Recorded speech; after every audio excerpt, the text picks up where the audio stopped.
put up on the internets so that other people can, maybe if they didn't make the series, they can catch up later. We'll be after. Excuse me, what is CPP? CPP, we're going to talk about that. That's called the Coastal Prairie Partnership. And it is a collaborative institution that I helped found in 2009.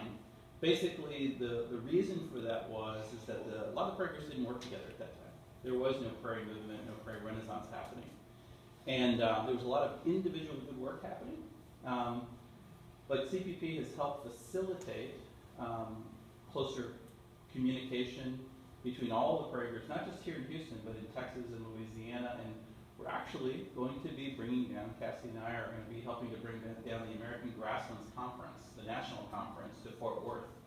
So from small beginnings, a little symposium at Armandati that's kind of grown and doing good things. We'll talk about CPP today. All right. So you can kill a few of the legs. I think that's good. I think I can still see the video there. All right. So let's get into this. Now, this is going to kind of bleed into each other in that the introductory lecture is going to give us a framework to think about the other classes. But I am using some examples from the prairie world because they just illustrate points well. So we will give you guys a break in here. I believe in breaks. I'm not going to hard march you till 9 o'clock. So one of the things that I'm going to say, I'm going to start off with, is that the most important thing about this series is that it's about thinking through stuff. There are no easy answers. It does depend, which drives our bookkeeper and my executive director really crazy, because they want to know, like, if we put the seed down, can we have a gala event at that prairie? Like, it depends on Mother Nature and everything else. So it just depends. All right. So, real quick framing. I'm not going to spend much time on this, but I think it is really important to kind of figure out where we are in the world in terms of what makes us the same and different historically from other places. And what I mean historically, we're going to talk a little bit tonight about changes that are happening in the land that we've all faced. Now, here's the thing. Because this is a dialogue, if you have examples of things that you've seen that are off from historical values, please share those. I don't know your experience. Many of you guys are naturalists, out in the field, doing things. So please share with the group, because this is really kind of a group session in that way. So first of all, if you look at this USDA plant hardiness zone, they put this out so you know what to plant and what, where you can put mango trees versus not, and where you can put certain varieties. But it does give you a good indication, right, that we are subtropical environments. It really cracks me up when people put like Norwalk pines and things in their front yard, or banana trees. Like our neighbor just put a bunch of banana trees in their yard. They all got whacked by the freeze. They'll come back, but we are subtropical, and what that does is it really helps to determine which species can be here. Okay. And so a lot of times people try to fit things that aren't really supposed to be here because we still get hard freezes, right? And another thing is that we are part of a larger kind of biogeographic zone. So one thing that we're going to hear next week from Grant Mansion is that there's a place called the Big Thicket. How many of you guys have been to the Big Thicket? So, man, you got your work cut out for you, Brain. The reason the Big Thicket is a biosphere reserve in the UN Biosphere Reserve is because it's got so many different microhabitats. And that's because of the way that the Ice Age worked. We were never under ice here, and that's important.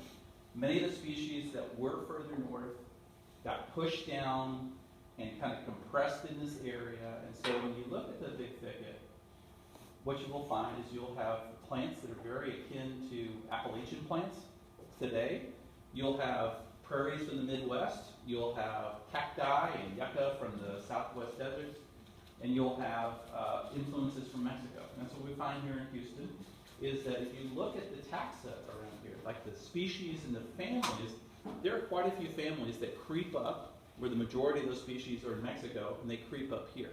Okay, good case in point. You know that green lizard in your yard for now, where the brown ones pushed them out. We'll talk about that guy later. So that genus Anolis is very, very much at home in the Caribbean. Actually, there are many species of Anolis lizards in the Caribbean, but it's able to survive here because of that subtropical weather pattern. The central flyway, I don't think I have to bore you with that. We are a major flyway for birds in this area. And that's for a number of reasons, including weather and geography, access to little pine mots near the Gulf of Mexico. Now, these two things, though, are history. And the thing about what we're going through right now, and we'll talk about this, is that it's a little bit like the Patriots and the Falcons were playing on a football field, and the football field started to change during the game. This is what the football field looked like at the beginning of the game. One of the chief challenges that we're going to have moving forward is how do you respond and make management and purchase decisions about places that you care about based on incomplete knowledge. We've always had incomplete knowledge about ecosystems.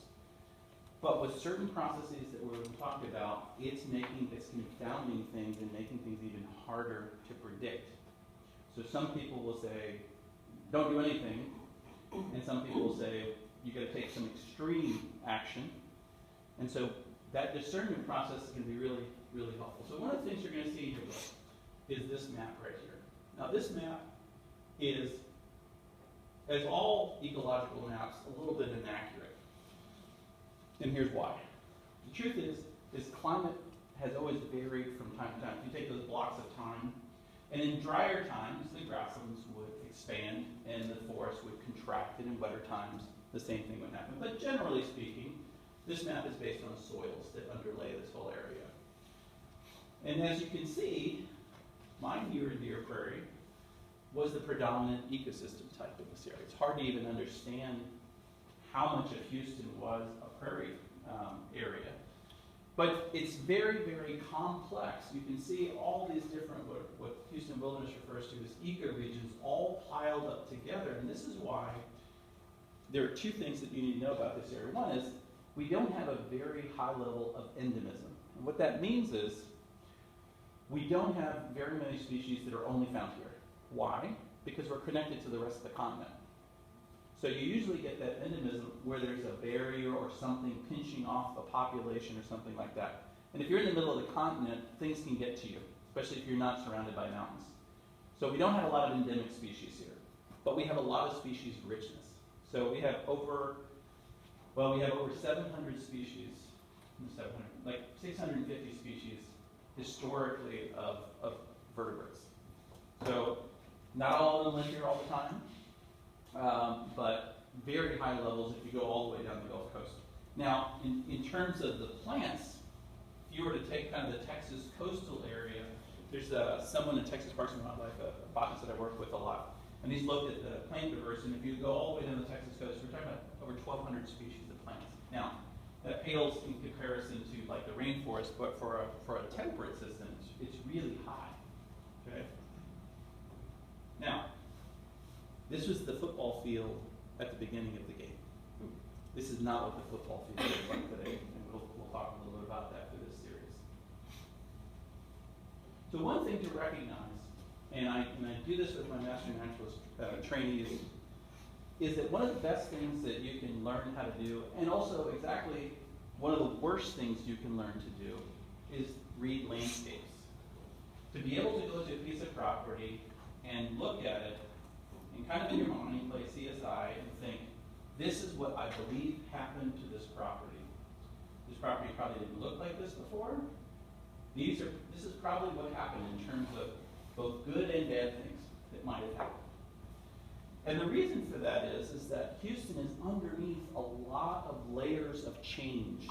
So when you go out into the city and you go out into the countryside, a lot of times people get out onto the Katy Prairie like, made it into nature the way God intended, and it's just perfect, and it's just so natural, and all that stuff. And the reason that learning to read ecosystems, like a book, is both a blessing and a curse, is that every time I go into ecosystems, I see changes that are not positive. because I can see the species that are there and the insults on the land, right? Kelsey's shaking her head, yeah, yeah, yeah. So you can never turn that off either. No matter where you go in the world on vacation, you can never turn that off. But what it does is it at least prepares you for the work of trying to figure out if you're going to try to bring that, if you're going to try to use your very limited knowledge to take that ecosystem and move it to a higher matrix or something that might perform better for wildlife or something else, it at least gives you some of the ammunition you need. So one of the things to know about Houston, it has been radically changed, as you guys might guess. And this is actually an illustration of Buffalo Bayou, right? It's an early illustration of Buffalo Bayou. You can see the steamer here. When the settlers got here, they remarked about how primeval it was. We were talking about cypress trees that are over 1,000 years old. If you want to see some of those original cypresses, there's one place you can see it. If you go to La Carafe, that very old bar, it's the oldest building in downtown Houston, those joists and beams are some of those original cypress trees. That's the only place you can see them, because they were all cut down. And in fact, many of our local streams and rivers had massive, not only magnolias, but also, or cypresses, but also magnolias. One of the very first names for our city was not the Bayou City. It was the Magnolia City. That's what we were known as until the loggers got us off the magnolias, right? So we had a very, very wild place. And we'll talk a little bit about the species that live in this primeval forest that we found here. One thing to recognize as we're going through this journey, though, is language matters. And it matters a lot because it colored your vision of what was here. So everybody in this room knows that Houston was founded on a swamp. Let me tell you about that term because it is important. A swamp technically has what in it? Water and trees. Trees. Very important. It's an overflow zone for a river. And it usually has trees that can deal with poor aeration and things like that. Houston was founded in a swampy area, but the whole city was mostly prairie, right? So why do people say it was founded on a swamp? That's where Allen's Landing was. Because that's where Allen's Landing was. And two is if you look at the early explorers' account, where there was a Raymer or any of the early explorers that came through here, any place that was wet they called a swamp. Our local prairies were very wet, so they referred to them as swamps. So what you have to recognize is that map that I showed you earlier is a little bit more clear indication of what you had when you got here. You had a lot of prairie, and along the river you had, in fact, anybody ever see the street downtown? Yeah. The reason it's called prairie is because when they built the buildings on this street, if you sat on a stoop, all that you saw was prairie to the south. That's why it's called Prairie Street. So a lot of things that we know about this place, we have to get from the historical record. We have to find little bits and pieces of it. I remember when they were building Reliance Stadium, I lived in the neighborhood right across the street. You know, all of Reliant was a prairie at one time. And I found a piece the size of one of these tables. I mean, a really great prairie with maybe like 30 species in it. It was just this little tiny thing. But it gave me an indication of what was there. I don't know how it survived all those decades, but it had survived. And so a lot of times, if you want to become a conservationist, one of the things you have to be is you have to become a historian. You have to. Because books, like some of the books up here, like Buffalo Bayou and this Pleasant Bend, which is a fabulous book, they'll provide you with some of the notion of what you might be looking at. So you can look at the soils, you can do testing, you can even do you can even do things like look at the pollen in the soil to see what was there, right? But you also have to know the history. So one of the things about this series is that it's going to reveal what's been lost, where we are now, and the fact that we're actually at a crossroads. We will either continue to lose species that we thought would never be lost because they're so common, or we will turn and we will start to save and maybe even bring back some species. But we'll see. This is a good example. This is an extinct, I would say, functionally, and Cassie Johnson, Dr. Cassie Johnson is going to talk to you about endangered species on the last night. And there's several ways to conceive of endangered species, but one is it extinct, which means that it's completely gone from everywhere?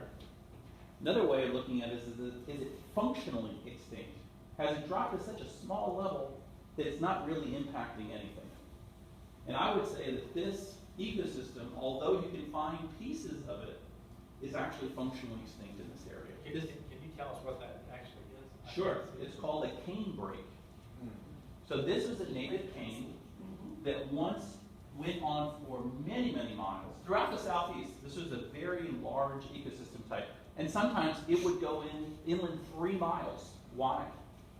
Now these canebrakes had the misfortune of having several things. One, snakes, something called a canebrake rattler, like to live in these. Number 2, bandits. Bandits like to hide in canebrakes. And number 3, if you burned it, you could either graze it or you could farm it. So a lot of the agriculture that happened here, Memorial Park, happened on the edges of Buffalo Bayou because water was easily available and it was good soil, and a lot of cotton farming happened on the edges of rivers and things like that. So this, we're not going to talk too much about the canebrakes, but just know that, Brant's going to talk about longleaf pond savannas, another massive ecosystem that has almost been greatly reduced. Nothing like that, though. I mean, this is really, really. So, I was talking to Brant yesterday about whether or not anybody would ever do a canebrake restoration.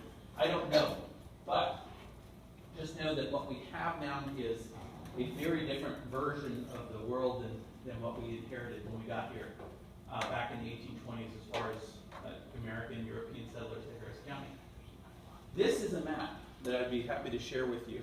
One of the speakers in this series is John Jacob, really great soil scientist and wetland scientist. And he created this map. This is the agroecological infrastructure of our region, the 8-county region. So what this portrays is what ecosystems are left, what is the quality, and what farmland is left.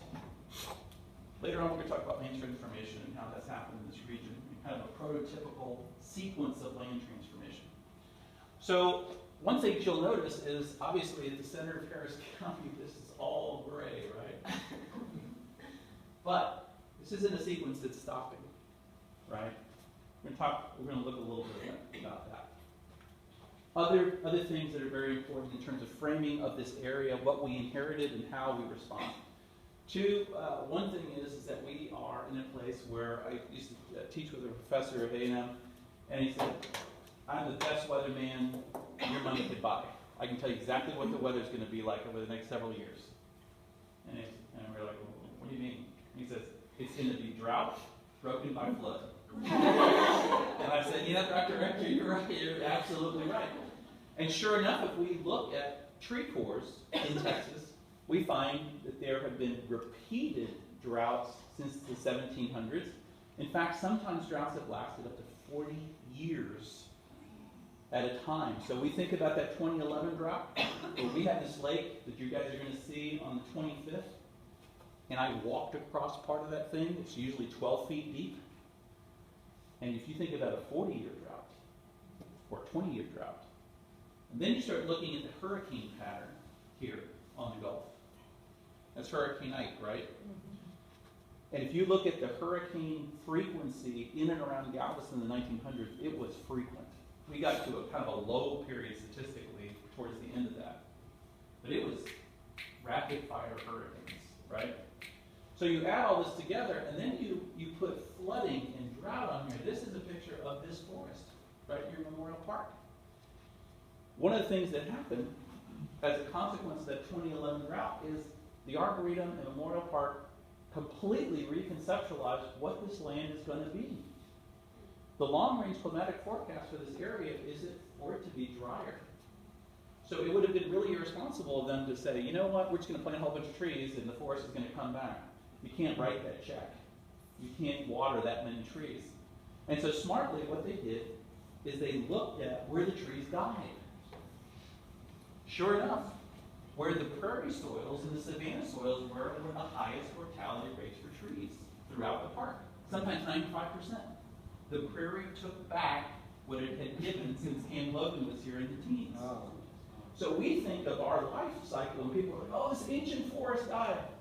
But these life cycles of these forests and ecosystems are very long. And so for 100 years, it kind of like grew and grew and grew, and then it took it right back. And I can guarantee you, had they not laid out some of the fire lanes and other things that they did during the drought frantically, that this place would have probably burned. If you go out to Montgomery County and Grimes County, if you drive through there are still stands that were charred during that last drought. And that's because these fires that happen here periodically were a very, very important part of the disturbance regime. Take a look at this map. You can't read it from here, but let me read what this says. Generalized pre-settlement fire frequency regions of the Southwest United States. 1 to 3 years in yellow. Your neighborhood, if you didn't live right by the creek here in Houston, was constantly on fire. Constantly. And the reason it was constantly on fire was, one, it was all connected, right? It was connected, and it was hard to stop a fire once it started going. So there are accounts of fire starting in Fort Worth and heading all the way to here and jumping every single river along the way. Secondly, people around here that were not European loved fire. People throughout the Southeast and up into New England used fire extensively to bring in game, to open the forest, to cut down ticks, to kill their enemies. And so it was a very fiery place. You know, Brent's going to talk about the Longleaf Savanna and how it's fire dependent. Okay? So we got to, as we're thinking about conservation, we have to remember that we're working in a football field that's constantly changing, right? There's drought some years, there's fire some years. And these things, these stochastic events, are part of what make systems healthy. So if I took a patch of land and I restored it in this region, and I said, I'm going to preserve it, I'm going to keep it exactly like it is, we can almost guarantee that something bad would happen. It would either become thicketized, or it would start heading downhill in some way, or it would be more prone to pine bark beetle infestation or something. It is those events that constantly reset the system and try to guide it. Not that we should just be lighting fires randomly or anything like that. Oh, dang. All right. So here's, I love lighting fires, by the way. So here's one of the things as we talk about the rest of the series, and I'm encouraging the other instructors that are here, is that we don't talk enough locally, I don't think, about what global forces are doing here locally. We're feeling these forces. We're seeing them in the field. And so we got to be kind of grown up about this in terms of what we're seeing. So one of the things that we're seeing now is that species are being dislocated from more southerly climes, and they're moving north. Here's a good example. This is a researcher down in Galveston, and she's looking at something called black mangrove. Anybody ever see black mangrove in the tropics? I've seen it. Yeah, and you've seen it right here, right? So in the last 20 years, mangroves are one of those things that we do associate with the tropics. Kind of the classic nursery for shrimp and fish and things that you see further down the coast. In the last 20 years, black mangroves have increased by more than 70% along the Texas coast. So, folks who were used to going into Galveston Bay 20 years ago and maybe seeing little baby mangroves, now you go out there, paddle Galveston Bay, there are mangroves everywhere. It's stunning if you were used to going down there. And that wouldn't be a bad thing, but what is the problem with all these mangroves growing in Galveston Bay? Does it acidify the water? Not really. I don't see a problem. You don't see a problem. So this is a dialogue. They could be seen as, so one of the classic ways is you could say, that's an invasive species. So, to clarify, right, an invasive species can be a native species. That's one thing. So exotic and invasive don't necessarily go with each other. Many species are exotic but not invasive. But, one of the things that we're going to see is we're going to see if this trend continues and it warms up and they proliferate to the degree to which they're a lot of the marshes that have historically supported certain communities of wildlife are going to get displaced. So we're either going to have to become comfortable with that, fight an endless war against black mangroves, or something else. So one of the questions coming to the fore now is, when do you stop fighting a change and adopt the change? If you have it in your mind that you're going to stop the clock at 1836 and then nothing else can change, it's going to be difficult. So we're going to have to think that through. It's not easy, right? And I work in an ecosystem that is constantly fighting processes right now. Our goal is to actually keep an ecosystem in a certain state of a certain status that is dynamic, but not, we don't let it go to whatever it's trying to go to. Let me put it that way. It's very managed. Every prairie is on life support at this point. Because if you just let it go, it will turn into a forest, probably an exotic forest of trees. So that's a question. What do you do in that circumstance? You just manage it for the rest of eternity? It's a question. So we're starting to see big shifts in bird populations. And like I tell developers, there is no undeveloped land in Houston. That's a false term. Every piece of property is developed over thousands of years and somebody's living there. So we're starting to see things like banana quits, which I'm used to seeing when I visit my family in Puerto Rico. That's odd, very odd. And if you look at a survey that Audubon did using his Christmas bird count data several years back, these are range shifts for species across our country. So let me read you one. Snow goose, or American robin, has shifted its range 206 miles in the wintertime. Look at this one right here, wild turkey, 408 miles. So basically what this is showing us is that birds are not waiting until the science is settled on climate change, right? They are simply responding to what's going on. So, what's this guy right here? Green jay, beautiful bird. It is above Corpus Christi now. Okay, this is a bird that we associate with. If you look at this old range map, look at that old range map. It's way down there. There are some ornithologists here who think that by mid-century, green jay will be a common bird in Houston. Okay, this is the rate of change. And why do they think that? Because they've already started to see it. If you go talk to the old bird watchers on the Katy Prairie, they're like, you know, we saw caracaras, but not like now. They're everywhere. And we didn't see white-winged doves when we were growing up, and now they're everywhere. And there are species, you know, what really came to my mind several years ago during the drought is we had something called Cassin sparrow. It's not supposed to be here. It's just not. I don't know if anybody told that bird, but it spent part of a year with us. And I'm like, you are totally out of range. Right. And because there are no unoccupied jobs, if those species become situated, there will be a lot of competition. And some species that might otherwise do okay climatically here will be displaced if they are hyper-aggressive. Look at white-winged doves and how aggressive they are in this new habitat towards mourning doves and inga doves and things like that. So I think part of the question is how do we get comfortable seeing the historic populations of animals change out, and what do we want to fight and what do we not want to fight? You know, that's part of the question, right? Here's another question. What do we save? What do we save?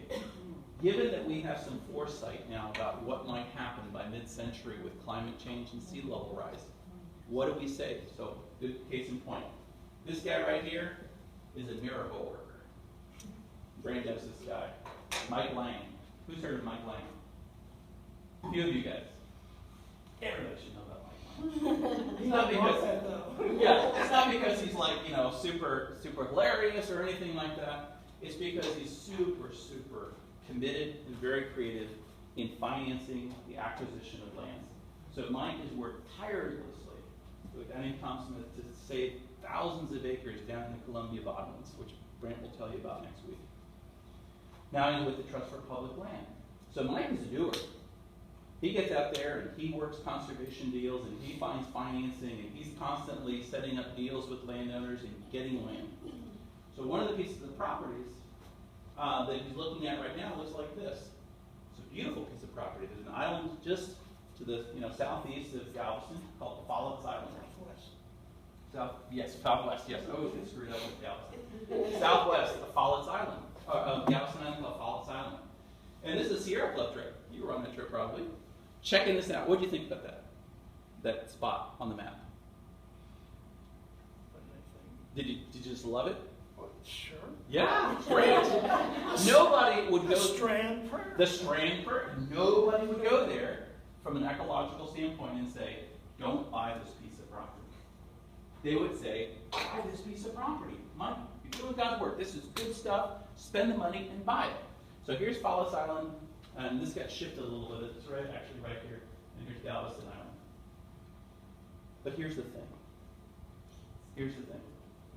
This project is going to cost $2.5 million. Now, I would never tell Mike what to do, and I would never suggest, but we had a meeting here recently, and I said, "Mike, you know about climate change." Yeah. Well, so this is an interactive NOAA site. And I'm going to show you something. This is our current sea level rises. So this is NOAA, and this site is still up for now. That's not bad. You don't know. So here's Christmas Bay. And if you guys have never paddled Christmas Bay, it's an ecological gem. Beautiful. You should go see it. Got oyster reefs. Especially with what you're going to tell us. Especially with what I'm going to tell you now. It's got frigate birds. It's just wonderful. But here's the cool thing about this NOAA site. It allows you to rise the sea level. So scientists predict with climate change that we're going to see a sea level rise of between 3 and 9 feet by the end of the century. And the median value is about 3, according to the EPA and NOAA, is about 3.5 feet for Galveston and Galveston Bay. So let's take it to 4 feet, and let's look at Follett's Island and this beautiful strand prairie that he's trying to save here. I'm going to take the sea level rise to, Where's Follett's Island? it's right here. How do you spell Follett's? It's Folletts. No, just With one T. so it's the barrier island just to the. Oh, it's a barrier. It's a barrier island, right When here. you pass, and when we pass on that. So as you can see, much of what was land here is gone under 4 feet of water. Okay? Now, this doesn't track up to 9 feet. There's a lot of things that would determine whether it goes to 9 feet. This is 6 feet. And I'm going to zoom out.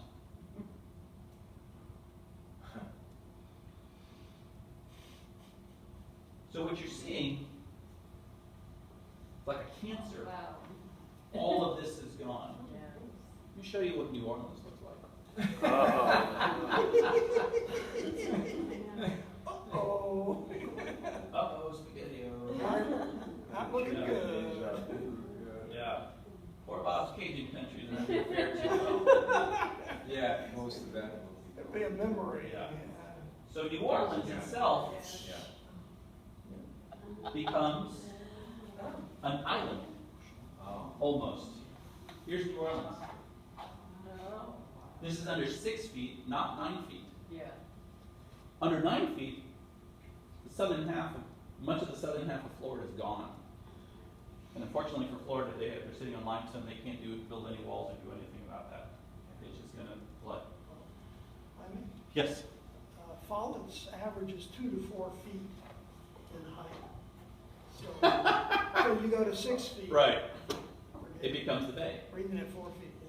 So part of what we're talking about when we talk about acquisition of land that costs millions of dollars right now is what should be saved and what should we just not worry about, given all the uncertainty.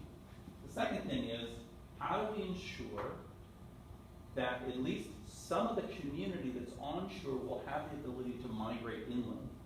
So in effect, how do we create corridors that allow for the natural migration? Now, some scientists around the world are not waiting for any of that stuff. they're doing something called assisted migration. This is how this works. This is kind of an out there thing, but it's interesting. What they're doing is, for instance, on mountain ranges that are warming up too quickly, where they can see that those plant species will not be able to survive because they can't climb high enough, they can't proceed high enough. They're taking those species and they're moving them to taller mountains, even if they don't occur there now. Okay? So this is starting to be a thing, not just with plants, but people are thinking about wildlife populations.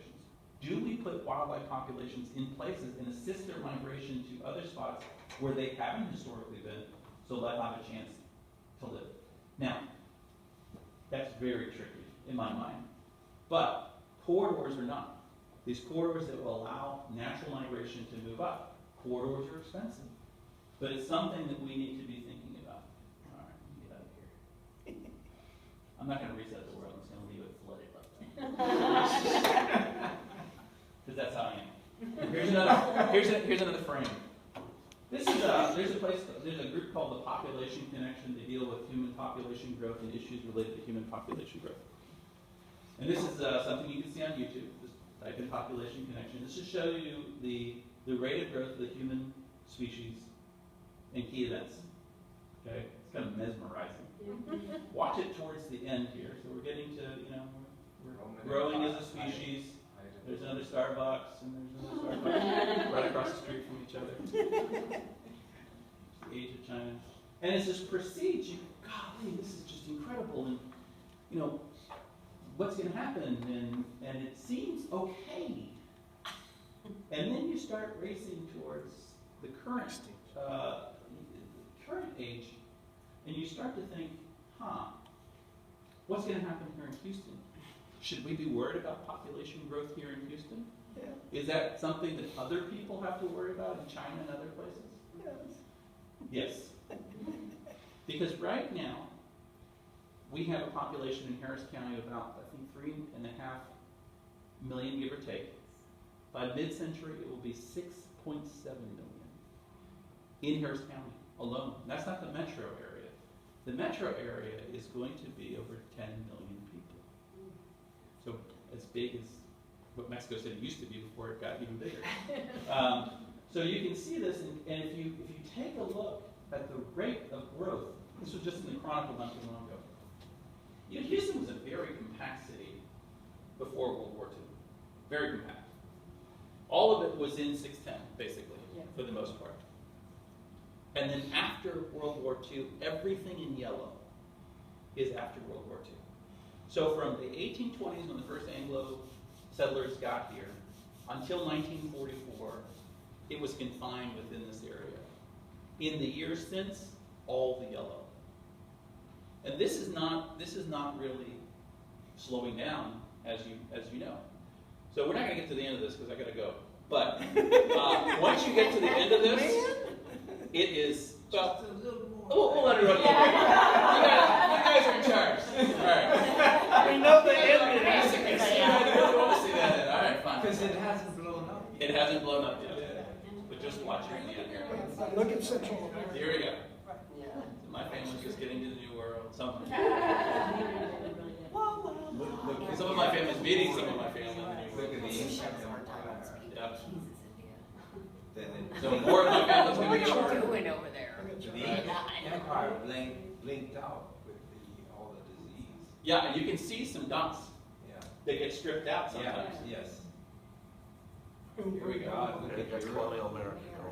Europe is going Boom, crazy. boom, boom. 1 billion. That's the first billion. God. Look at it go in the U.S. Now watch this. Look at Africa. Come the 40s, yeah, boom. India, China. It's like we're a disease. It is a disease. Look at Latin America. Yeah. I know where I'm moving. Now, demographers will tell you that we may level out at 9 billion people by this century. Yeah. Okay? Yeah, you can live in like Nebraska. Okay? Or the Sahara Desert. Australia is a good bet. Let's take a look at Houston. That'll be dry. Now, this was done not by some radical environmentalist group. This was done by HGAC, which is coalition of governments, because they want to know how to project out growth and what to prepare for, right? So this is 2010, and this isn't, this is just population density, just so you know. It's not like real population numbers, but it's population density. The redder, the more dense. But green, for the most part, kind of correlates very strongly with some of our wild areas that are left in the ecosystems. Here's 2020, 2030, 2040. So if you, as you can see, those forests to the north are pretty much gone. Much of the Katy Prairie is pretty much gone. This area over here, which is still green in a lot of places, is gone. So what this says is that we have a very short window of time to do something. And if you look at the rates of conservation in the area versus the population rate growth, if you project back out 20 years, like what did we save in the last 20 years? And if we save at that rate, will it make up for the next 20 years? It's not, it's several magnitudes behind where it needs to be. So it's going to mandate that we do something different. So let me get kind of into this. Also, invasive species. I'm Evan Seaman, professor of Say it geology real and quick. evolutionary biology at Rice University. And I'm standing here in one of the largest remaining pieces of coastal tall grass prairie in the United States. So the grassland I'm standing in here has hundreds of species of plants and insects and native birds. And over here you can see an area that was last mowed in 1968. It's a monoculture dominated by a single species of tree, the exotic Chinese tallow tree. All of those grassland insects, birds, and plants are gone. It's more than a junk tree. So tallow tree is a noxious weed in the state of Texas. It's actually illegal to have these in your yard. And one of the things that we're trying to understand is how it's evolved or changed here in its new range. So we collected seeds and leaves from populations across North America and China, and then we did genetic analyses to reconstruct the relationships among those populations. So Ben Franklin sent the first tallow tree seeds to a friend in Savannah, Georgia in 1772. But we now know that the tallow trees here on the Gulf Coast are not from that original introduction. The ones here in the Gulf Coast came from a federal program around 1900, and the ones around here come from Shanghai area of China. Ben Franklin's came from somewhere in the south and west of China. So Ben Franklin brought the tree over for people to use it as a crop plant. Each of the seeds yields a little bit of oil that can be used for cooking, and then the inside seed has another kind of oil which is useful for industry, and it never worked out as a crop plant. So instead of being a useful crop plant, it's taking areas that were grasslands and coastal areas and turning them into these monoculture forests and invasive trees. So in the U.S., This area here would have been a diverse coastal prairie full of birds and insects, lots of species of plants, and now this is pretty much just only tallow tree, few insects, few birds, very little value in terms of biodiversity. Each of these trees can produce 1/4 to 500,000 seeds per year, and they completely saturate the environment and the landscape. As the coastal prairie gets destroyed by tallow tree invasion, at the small scale you're replacing hundreds of species of plants with one species of plant. You're replacing hundreds of native species with a single exotic species. And on a larger scale as this happens, you could have local extinction or even extinction of a number of species of plants and insects. And a big part of Texas's natural heritage is gone. so one of the things that that a lot of people wonder is like, well, why are you guys so obsessed with invasive species? You know, let nature take its course and all. One thing to recognize about climate change and invasive species is that it completely disrupts our food systems. So, and this is not something that climate scientists talk enough about. Farmers have depended on reliable seasons for planting for thousands of years. If they no longer know when to plant, or if they plant and it's wrong, that is going to cause all kinds of problems. Things are being offset quite a bit. And invasive species cause about $13 billion of damage in the U.S. in economic losses every year. That's to monitor them, to treat them, to do all that stuff. So it's not just an issue for ecosystems like this coastal prairie site. It's a question of, can we maintain healthy places to grow human food as well? So these are some of our local invasive species. This is kind of a rogue gallery, and by no means all of them, right? They all got here in different ways. Some were brought with the fish trade. This was actually brought in by the folks at Tabasco, the Avery folks. They thought they were going to make a fair-bearing trade out of this, and they escaped in a hurricane after they destroyed the things and they're spread everywhere. Earthworms were brought over by the Europeans. There were no earthworms here. What? No. They were killed off with the ice age. They were. There were worms, but not what we think about as those animals. Honeybees, people are very concerned about colony collapse disorder and food systems and all that stuff. I do too. A lot of people forget that they're not from here. They're from Europe.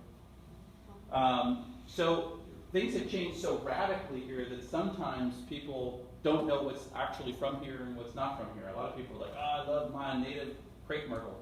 Well, if you're from China, you probably would love it because it's native there. But it's not here, and a lot of people think ligustrum is native, and we're not going to get into that. Just know that these species oftentimes are displacing. In fact, about, and I'm going to read this so I don't get this wrong, but this is kind of a fact that just jumped out at me. Right now, there are 1,300 species on the endangered species list. 400 of those species are on that list because of an exotic species displacing them. It's not an insignificant problem. Habitat loss is still the main driver, but invasive species, we have, let's see, which ones do we have on the Katy Prairie? All of them, except for, I haven't seen this one yet, I'm sure he's going to be there. This eats wetlands down to a nub. Yeah. This guy is a snail that's that big. There's no Katy bird. There There's is. nutrient. It is. There's nutrient in Irving Park. They have to fish in Madame Montgomery Lake all the time. It's a rodent. It's a South American rodent. It's about, the body's about that big, and the tail's about that big. It's like a smaller version of that. Exactly. Honey, could you say that part of it, the 1,300 species displaced by? Well, there are 1,300 species on the endangered species list, and of the 1,300, about 400 are there because of an exotic species putting them on that list, which is huge.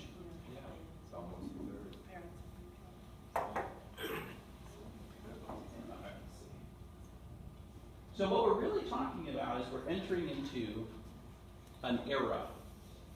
So geologists are still, they move at a glacial pace, pun intended. But what they're trying to figure out right now is, do they have enough evidence to technically put us into a new geological era, something called the Anthropocene or the Anthropocene. And it's an era that would be, that you could see in the fossil record millions of years ago, humanity's imprint on the world. And many of us think that they're actually going to do that. And part of the reason that we're going to be able to see humanity's imprint is because we've entered something called the sixth extinction. So, if you want to be not encouraged, but a little bit depressed, but with a really great read, Elizabeth Colbert wrote this book a couple of years ago. It's a fascinating read. And it basically talks to you about the tip of this iceberg called the sixth extinction. The reason it's called the sixth extinction is because Earth has experienced 5 mass extinctions previously, where huge numbers of animals and life on Earth have perished. Here's why she calls this the sixth extinction. And this is a number that jumped out at me as well. By the time my son is my age, in mid-century, it's estimated that between 30 and 50% of all species on Earth could be extinct. That is a colossal collapse. And it's a collapse that will threaten human health and sustainability. It's not that they're going to be lost and we're not going to feel the punch. We will. We are so integrated into the Earth's ecosystems And so dependent on stability in those ecosystems to create prosperity, food, and resources for us in terms of just basic supplies like oxygen, that it's going to have it's going to fundamentally shift the livability of this planet. One of the things that I was very much into when I was a kid was the space program, and I wanted to be an aerospace engineer. And I'm just really fascinated, though, when you grow up and you think about it, what we're really trying to do is fly off to a dead rock. That's like our highest aspiration. Is we want to go and live on a dead rock that's trying to kill us. And yet we have this Garden of Eden here that is custom made through many, many millions of years to keep us alive and healthy. And the thing that we're worried about is how do we get to that dead rock fast enough? And only a few. Bizarre. Bizarre. Anyway, this is going to be a recurring theme through the rest of the classes. And I'm going to go ahead and stop right there, give you guys a break, and head to the second. But I wanted to give you the framework for what we are thinking about. So why don't you guys take 5 minutes? We'll come back and talk about how we're saving prairies. I don't want to blast your eyes when you slowly turn the lights on. So be emotionally prepared. Be emotionally prepared. Yeah. All right. I was fairly gentle. Let me touch on this thing here. Is this still running? Yeah. Let me. Do you want to look at? It's catching